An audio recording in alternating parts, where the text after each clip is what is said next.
જન્માષ્ટમી પર્વે પૂર્વે સ્કૂલોની અંદર પણ જન્માષ્ટમી પર્વની ઉજવણી કરવામાં આવી રહી છે। ત્યારે Bhavnagar Ghogha circle BM commerce ખાતે પણ જન્માષ્ટમી પર્વની ઉજવણી કરવામાં આવી હતી।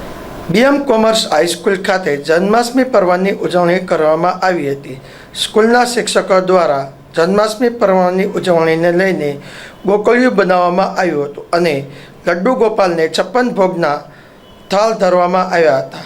તેમજ ગોકળિયામાં સજાવટ માટે ગોવાળિયા, નદી, પર્વત અને કુદરતી સૌંદર્યથી તૈયાર કરવામાં આવ્યું હતું। તેમજ નાના ભૂલકાઓએ વેશભૂષા ધારણ કરીને ગોપી ટોકો ગોવાળિયો બન્યો હતો।